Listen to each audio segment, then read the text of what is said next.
Last week, we kicked off a new series. I had two conversations this week. This is crazy to me. I talked to a 60-something-year-old business executive and a 16-year-old high school student. They both told me the exact same thing, that last week we began a series that's one of the most relevant things we've talked about since they've been coming to our church, which I'll just have to say, I have to give all of our team credit because it wasn't my idea and I wouldn't have come up with it. But they came to me several months ago and said, hey, we just sense like this is a big deal, and relationships and community and the fabric of that's being torn apart in our culture. And so I sort of relented. At first I was resistant, but then I relented, and I'm so glad I did as we've kind of put this together. It's been meaningful for me in my own life. If you weren't with us last week, today we're continuing our series, Friendology, and it's all about creating a culture of meaningful relationships in our lives, which is something we were designed for. And last week, one of the things we proved, not just from the scriptures, we did it from there as well, but we looked at the Surgeon General advisory. The Surgeon General in May of this year put out a warning about an epidemic that nobody was talking about. And he said it was maybe the most significant epidemic in our nation's history, which is saying a lot after we've just come out of the pandemic. But Dr. Vivek Murthy, after doing a bunch of study, recognized we're battling an epidemic of loneliness and isolation in our culture. And this combined with the longest running study on happiness, interestingly enough, done by Harvard over 8 decades, you put these two things together and it's undoubtedly the truth that positive relationships keep us happier, healthier, and medically they actually help us live longer in life. And last week we talked about one of the significant things that keeps us from that. And there's at least 3 significant barriers to these types of relationships. And last week we talked about how we're more isolated than ever before in our nation's history. But we're also more insulated. We're less open to others' ideas and more closed off to other people specifically that disagree with us. But we're also becoming increasingly independent. Last week we talked about isolated. If you didn't get to check that out, you can go back and catch up on that. Next week, we're going to talk about what's led to this insular type of mindset in our world, and how do we break out of that? How do we break through that? Today I want to talk about independence a little bit. This is a very interesting thing because you don't have to think hard about this to realize why we are where we are. The reality is for all of us in our lives, we were taught from a young age that maturity in life is moving from dependency to independency. That when you can be able to do things for yourself, moving from dependency to independency is sort of how you mature. When you can learn to talk and walk, from the youngest of age, and get dressed by yourself and ride a bike and read and write, when you can do these things and you can do them, on your own. This is what we learned, is when you can do these things on your own, that's sort of this idea of being able to do things on your own is sort of a hallmark of maturity. In fact, when in your life, when you're able to, the phrase is when you're able to stand on your own 2 feet, right? Or when you move out on your own and you're not on your parents' payroll anymore, and you get a job. You get a job and you start a career and you start taking on your own expenses, and you're able to make decisions on your own. You make decisions to be or to do or to go wherever you want to go. And you sort of doing this on your own is what makes you an adult, right? It's what makes you mature. And this is a cultural norm that in our society is something that's just part of growing up. So what's the big deal? Well, the big deal, as we talked about last week, is several significant shifts in our culture, in the broader community. The fabric of our culture, beginning around the 1970s, has sort of amplified this in a really actually an unhealthy way. And as we noted last week, first, the decrease in value for the nuclear family was a significant thing that's happened, and again, beginning around the 1970s. And as family is devalued, there's this initial, and again, this is what we talked about last week, this initial model for what relationships should look like has become eroded in our culture. When family is no longer seen as desirable and healthy, 1 in 4 adults, more than 1 in 4 adults are estranged from their families. And many, if not most people in our communities are transplants, which again, this is relatively new in the last half century of our world. People aren't staying or returning to their roots where they're known and where people have history with them. And this is even more so in major metropolitan areas. But as family has been devalued, community has broken apart. Not only that, this is gonna seem like a strange one, but the success and prosperity that we've enjoyed really in our country, the success and prosperity that we've enjoyed primarily through the technological age, that's made things more efficient and we've become more effective and as a society, we've become more prosperous, has led to greater isolation as we talked about last week. And what's interesting is more than anything else, the internet and social media takes the primary blame for social disconnection. But all sociologists agree that there's something else that was sort of the godfather of something that separated us and began to isolate as a society. It was an earlier technological advancement that really took off in around the 60s and 70s. Anybody?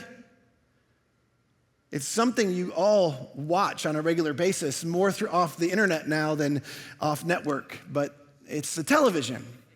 Now just think about this for a second. I know this seems old, but I'm getting a little bit old, so just hang with me for a second. In 1950, this is fascinating to me. In 1950, only 20% of American households had a TV. In 1950. Less than 30 years later, in 1978, 98% of households had a television. You go, so what? People are watching TV. Here's the thing. Sociologists agree, more than anything else, this began to isolate people because it kept them at home. Instead of going out for entertainment, instead of spending time with friends, ironically, it kept us at home where we watched television shows later on in my childhood and teenage and young adult years. We stayed at home watching shows like Full House and Family Matters and Fresh Prince and Friends. Instead of having them, we watched them on television. These shows all about relationships, and we didn't realize it, but it's isolating us. And many of these shows dealt with things that we wrestle with in life, but instead of engaging in them the way these shows would, and some were good models, some were not great models. But interestingly enough, the primary fallout of all of that was a decrease in engagement and membership to clubs. Now, if you're younger, if you're a millennial or you're Gen Z, you may not realize this, but civic clubs like Rotary and PTA and Kiwanis and Boys and Girl Scouts, these used to be really, really popular things, and they all dramatically dropped in the 80s and the early 90s. And leisure groups, book clubs, chess clubs, bird watching clubs, whatever your clubs, all these things, they decreased in people's interest and membership. And the biggest loser, ready for this? The biggest loser was membership to religious groups. Not just Christian, but all sorts of religious groups. And so people began to recede away and leave and retreat from groups and group activities. And they began to entertain themselves at home. And then obviously the internet later on and social media, as we talked about last week, further exacerbated this. But here's the thing. There was a third thing, or fourth thing that happened. There was an openness to psychology, which, by the way, I need to say this, for all its benefits, and I'm really grateful because, when I was growing up and my parents' generation, psychology was kind of a weird thing. It was sort of taboo. Like if you have a therapist, like there's something really wrong with you or whatever. And then we realized, oh no, everybody needs help like this from time to time. They need somebody who's a professional that can help them understand the chemistry of what's happening in their body and mentally and emotionally, what's going on. And we've learned a lot about mental health, but there was at least one significant consequence that was negative because it birthed the self-help movement.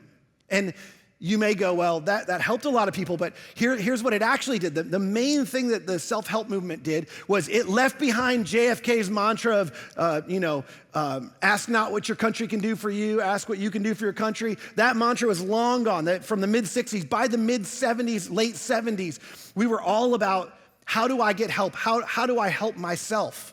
How do I make myself better? And in a study in 1985, a study in linguistics, is in linguistics, economics, and career interest. So they're studying What are people talking about? What's the main focus of conversation? What's driving economics? And what are the career paths people are moving in? For the first time, Americans' first language became personal ambition. For the first time in American history. And the second language, previously the second and increasingly lagging language of collective commitment. Where once we saw the collective, the community, the country ahead of ourselves, no longer. And again, this isn't a poll. This is by looking at all the information available to us and trying to figure out what's the American public's top priority. And the answer is me. This is what fostered the culture of you do you. Live your best life. Treat yourself, right? Like that's what you're supposed to do. And we don't realize this.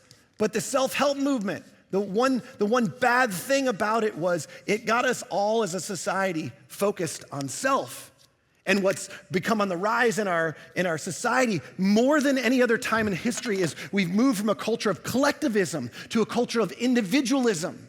And this progression, just so you know, we've got lots of examples that this doesn't end well. For societies or for individuals, when you sort of add these things up, when you're trying to do life on your own and family gets devalued, which is sort of the fabric of community, success and prosperity is a part of what you're doing, and you're focused on yourself. Like this doesn't go a good place. And to illustrate a little bit today, if I could, I want to go to a really familiar story. If you don't have a Bible, 2 Samuel. If you have a Bible, 2 Samuel chapter 11. If you don't.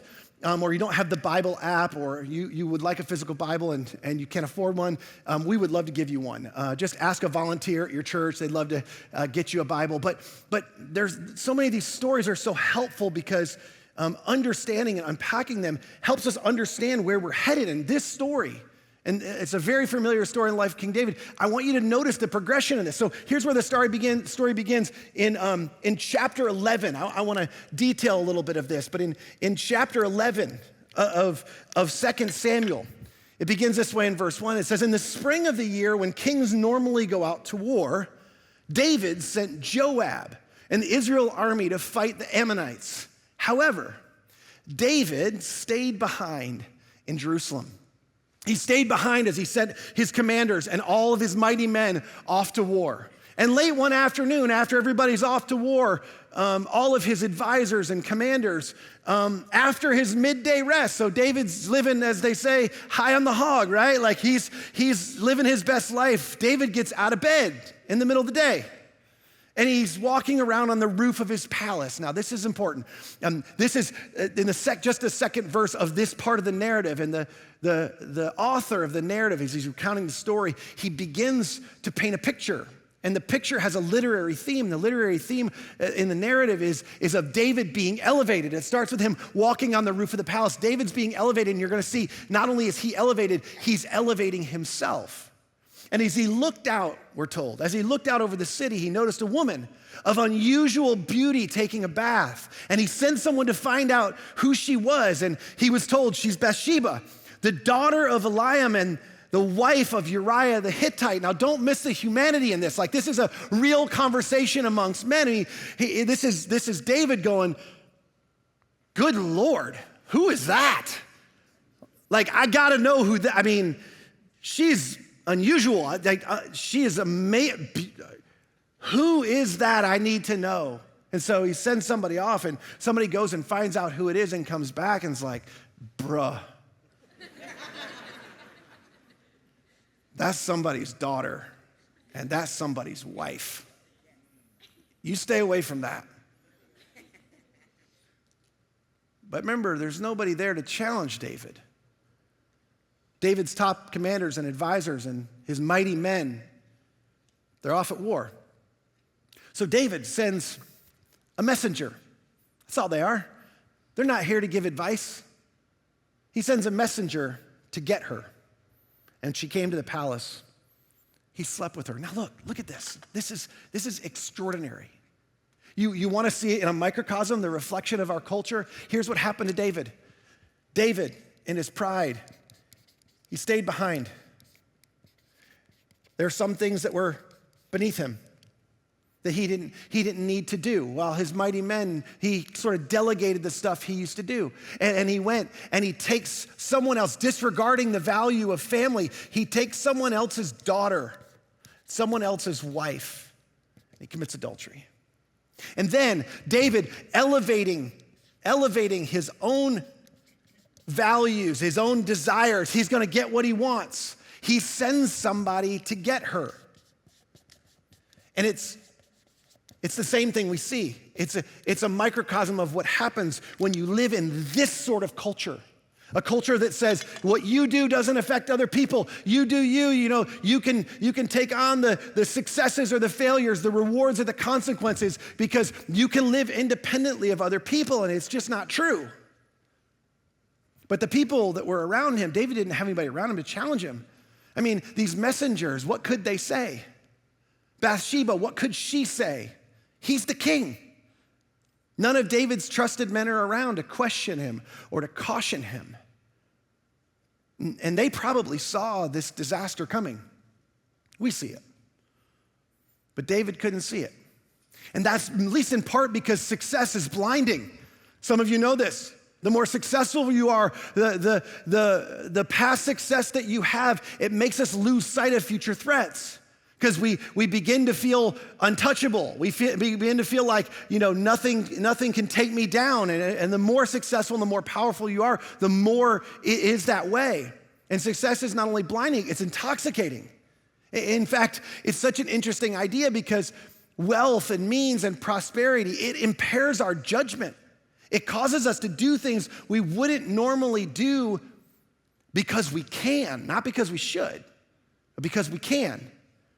And what both do is they tempt us to elevate ourselves, intentionally or unintentionally. You have this temptation, you not only have the temptation, you have the capability.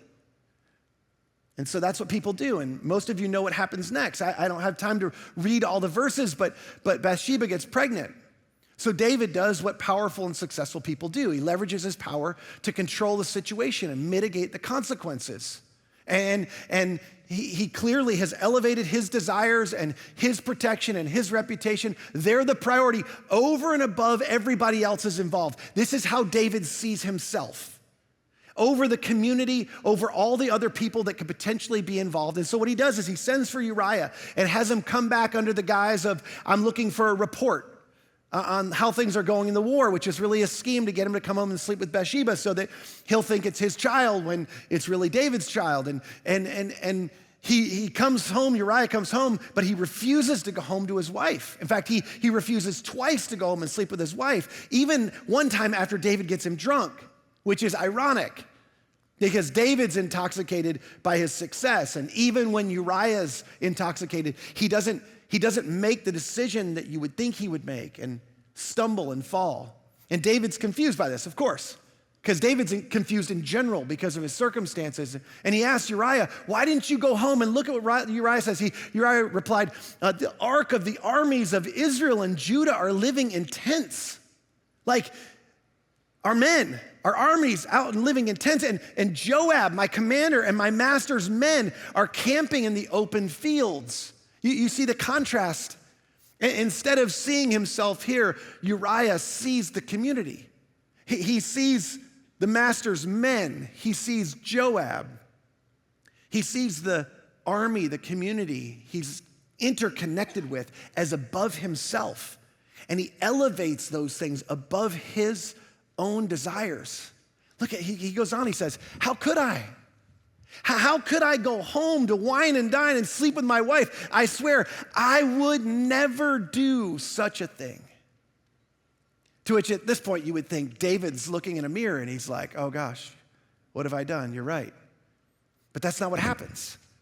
David actually has him killed. He sends him back with his own death sentence in a sealed envelope, and he takes it to Joab, and they send him out in the front lines, and then they pull back, and Uriah's killed. And David only delays for the traditional mourning period, and then he takes Bathsheba to be one of his wives.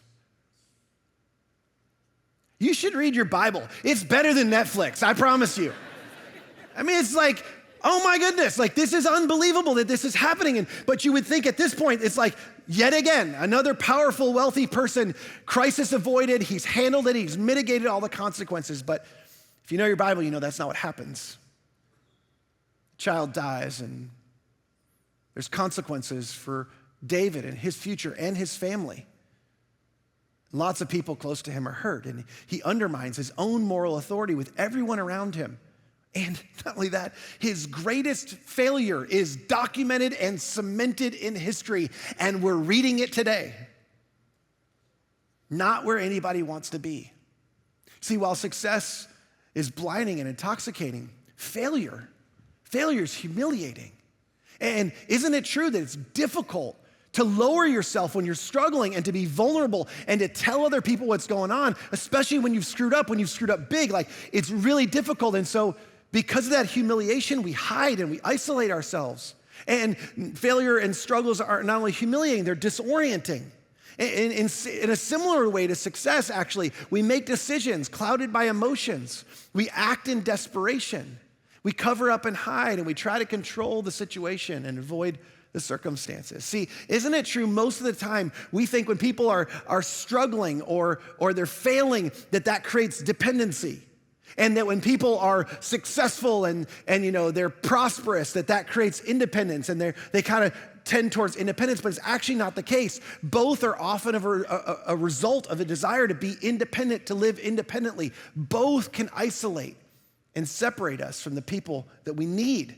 The people we need around us in our lives. See, the difference in the two situations between Uriah and David is how you see yourself in relationship to the community around you, to the fabric of the society around you. And this is eroding at a rapid rate in our culture. And if you think I'm being dramatic, it's okay, but just go read the studies, read the Surgeon General. I mean, this is really important. And if you don't see yourself, if we don't see ourselves in deep need of others, being embedded in healthy, functional, supportive community, we'll be isolated and we'll act independently. And if we act independently, we're no longer one nation, united under God.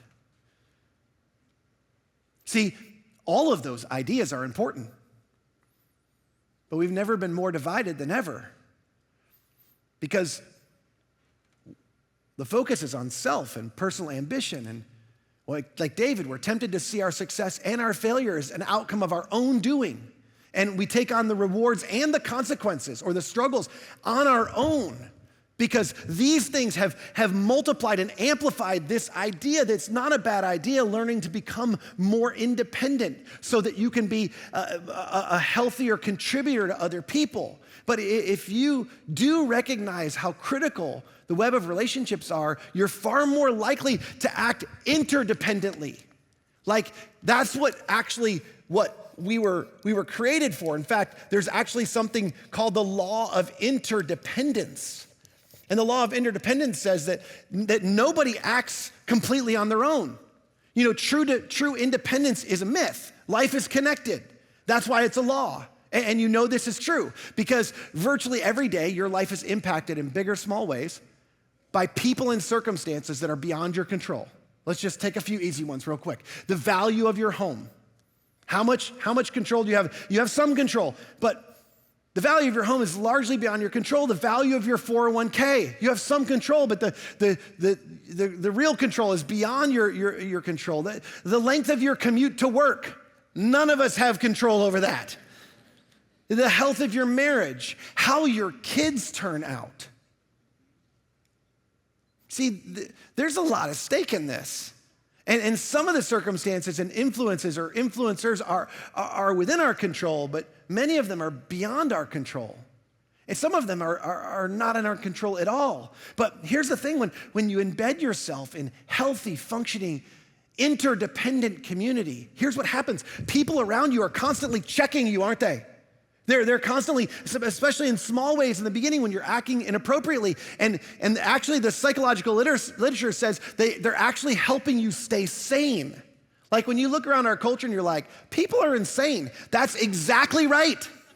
And it's like clinically, it's exactly right. When we isolate ourselves, we have a proclivity toward insanity. Listen to this. There's a study that was done in a incarcerated facility, a bunch of inmates. And one of the things they discovered is even the most antisocial criminals, so those who had very low regard for human life, they've done some of the worst things you can think of, the most antisocial criminals found solitary confinement absolutely unbearable. Isn't that interesting?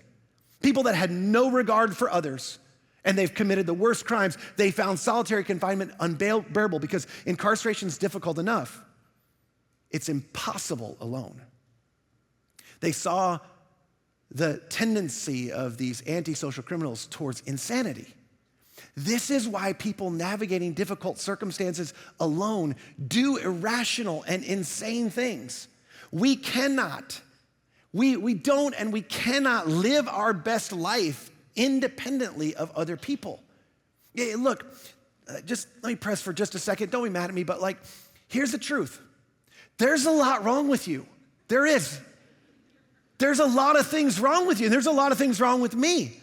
And there are things that you can't see. I'm not saying you're an antisocial criminal, by the way. I'm not comparing you. I'm just saying you have stuff.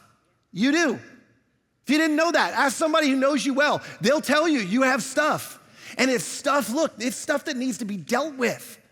And you'll never get it all dealt with. You'll never get rid of it all because life has a way of helping us accumulate more stuff, doesn't it? You move from one situation to another and you think, okay, I got my stuff at least manageable and people are helping with that. And then you move in this situation, you're like, oh my goodness, I got all this new stuff. And it's because those new experiences are things that you don't know how to react to and act in. And oftentimes we feel insecure and we act improperly. But when our lives are woven together interdependently with other people, they help us deal with our stuff and help us smooth out our rough edges. They let you know when your jokes aren't funny, which you guys do that for me all the time. If you have close friends, this is the most interesting thing to me. A close friend's natural reaction, if you're paying attention, a close friend's natural reaction tells you when you're being foolish and when you're being arrogant and when you're being selfish. And it's just by how they react. They don't even need to tell you. You see them, they're going, wait, I'm in this sort of interconnected, interdependent relationship with you, and the way you're behaving, I don't think I want to get sucked into that. So they sort of retreat or pull back away from you a bit. And that's an indicator. You recognize, if you're paying attention, oh wait, I'm doing something wrong, I'm acting improperly. And this is just the value of proximity and being around somebody who is truly interdependent with you in a relationship. On top of that, when other people, and this is a really important part of this, when other people that you really care about are in need, you quite literally can't focus on yourself. Do you know how good this is for you? I know some of us think, I gotta be in close relationship with people that have burdens and that are in crisis. I'm gonna get sucked into all that. But do you know how good that is for you to get your focus off of yourself when everything else in culture is pushing you towards to focus on yourself? When you care about somebody who's going through a difficult time or a struggle and it causes you to have to shift your focus off of yourself and onto them, it keeps you sane.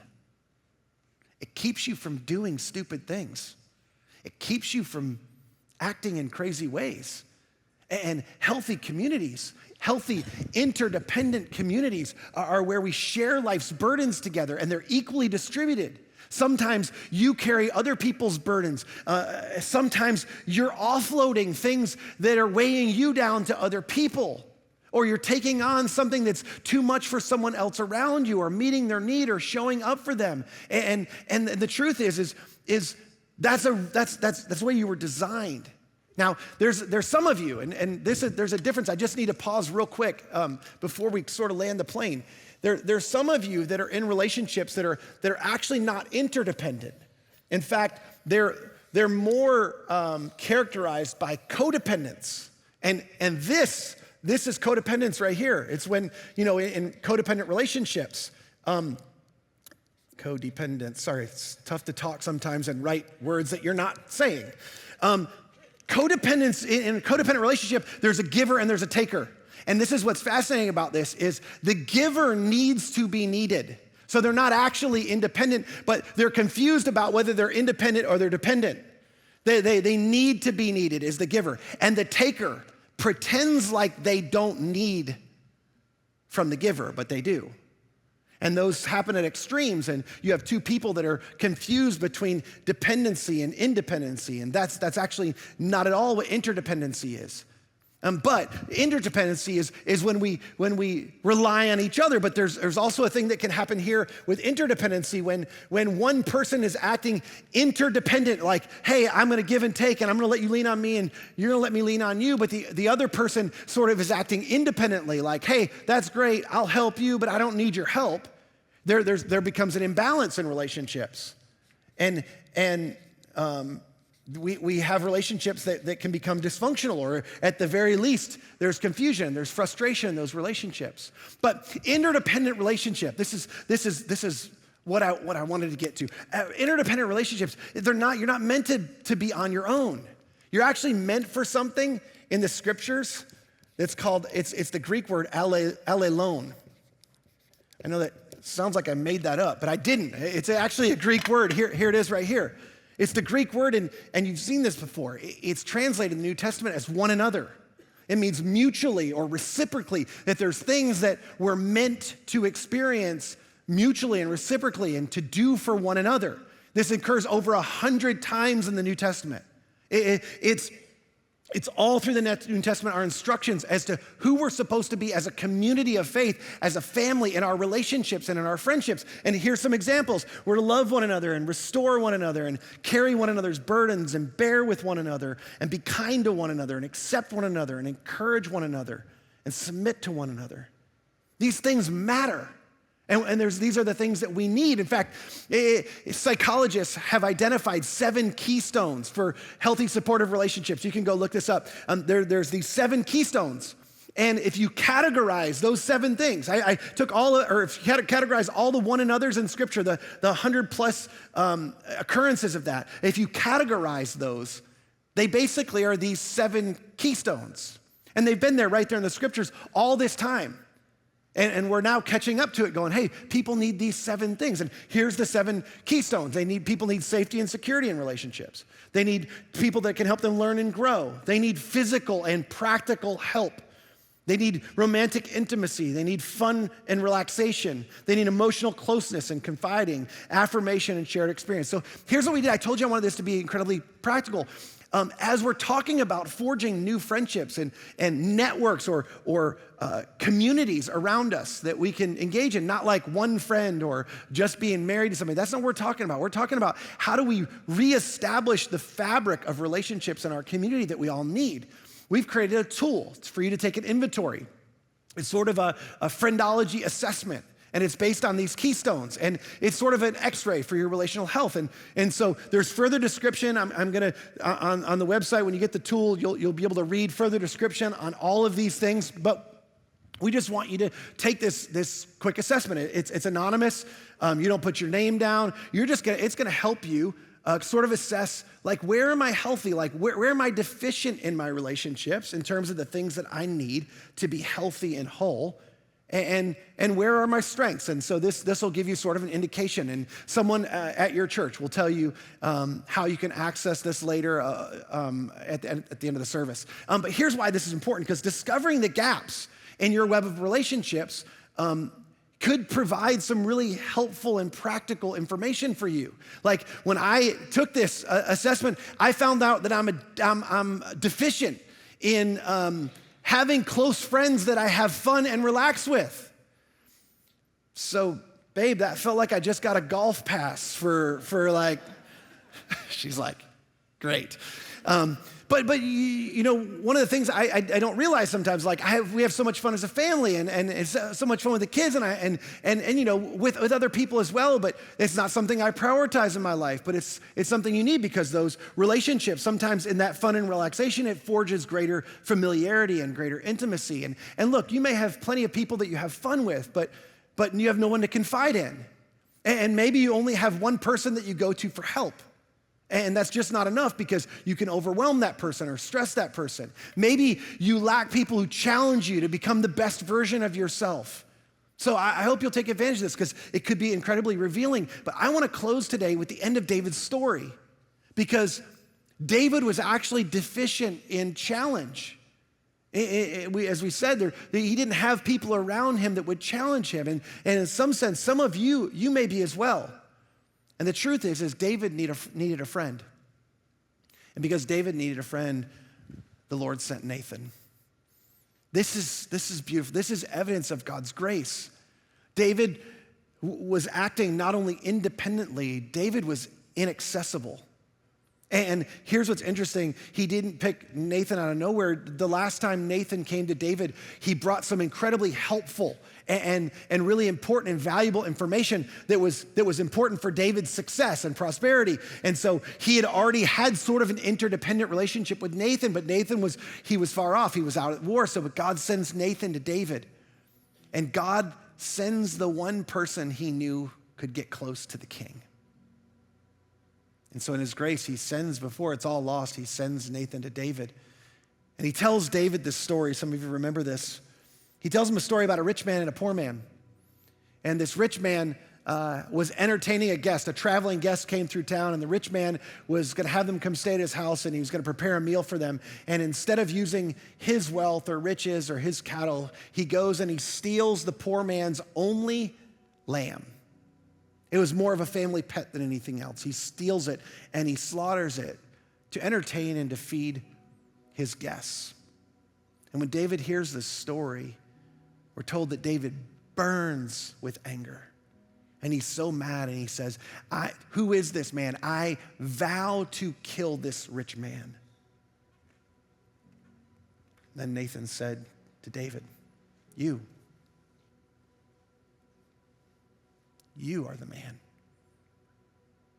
The Lord, the God of Israel says, I anointed you.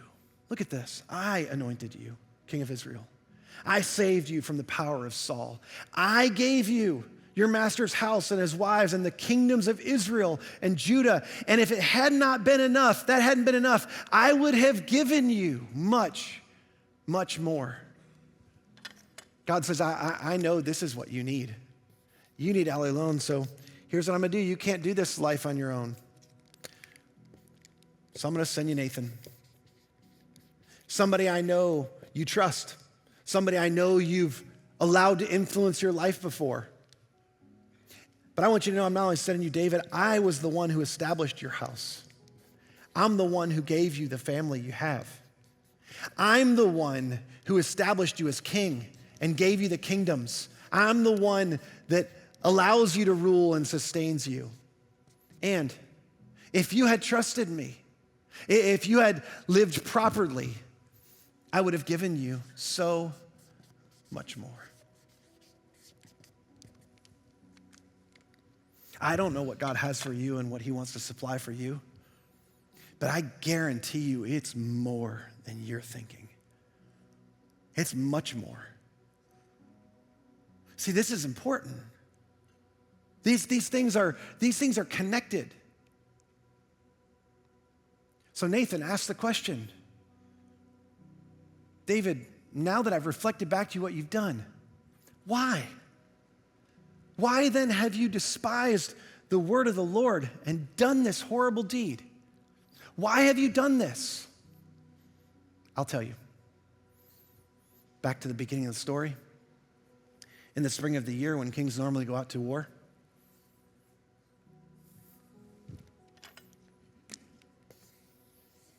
David stayed behind in Jerusalem.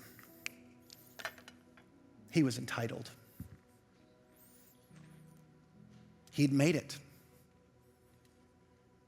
He was successful.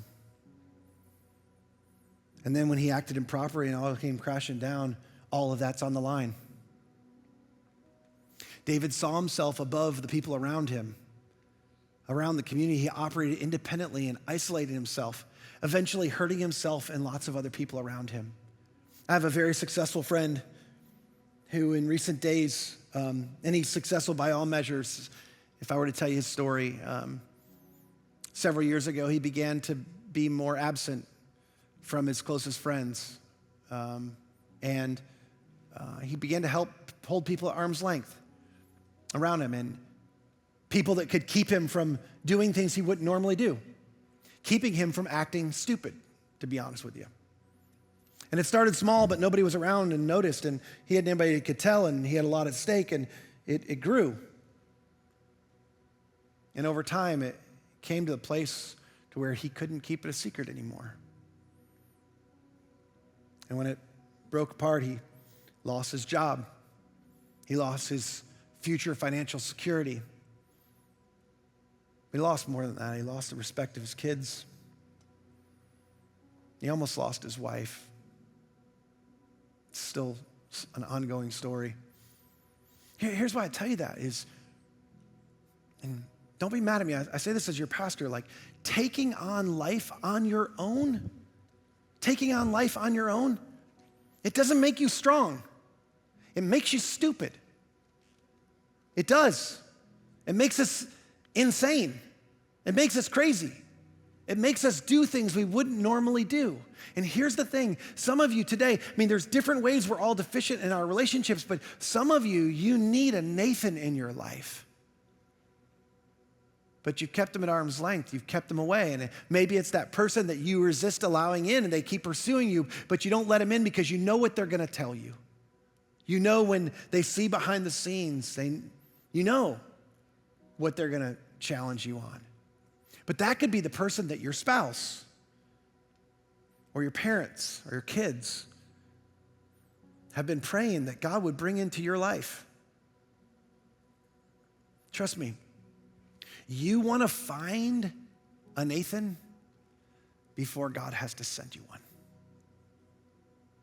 When God has to send you one, you know the circumstances have gotten much worse. It's still a gift. It's still God's grace. But here's the thing, if I could just plead with you, you were not designed to face life's successes or struggles on your own. You were designed for all alone. That is why God gave us one another. He placed us in a community of people empowered by his Spirit that could walk alongside us, that we could be interdependent with. See, it's a biblical principle, but as we see it eroding, we see our society, the fabric of our society eroding with it. It doesn't lead good places, not as a society and not as individuals. So my prayer is that today you would take a step, maybe just a small step, by taking this survey or this inventory, this assessment, so you could figure out, where am I deficient? Where are the holes? What do I need that I'm not experiencing? And then you'd take steps to pursue it. We're going to talk in coming weeks about opportunities you can take to connect within our body. But that you would be diligent about shoring up those gaps in the relational fabric of your relationships around you, so that God could continue to deliver to you the much, much more that he's planned for your life. Let me pray for you. God, thank you today. I just pray that we would receive this word today, this challenge, and that we would recognize that none of us were designed to act independently on our own, and it's our pride that wants to do that. We want to be the God of our own lives. It's the original sin all over again.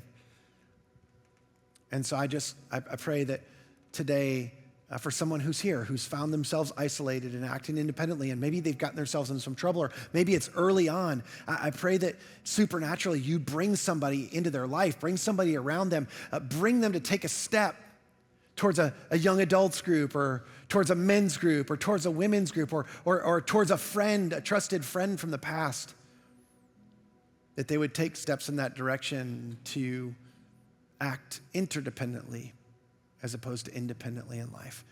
Help us to know exactly what to do with what we heard today, and then help us to be diligent to follow through and do it. I pray it in Jesus' name. Amen.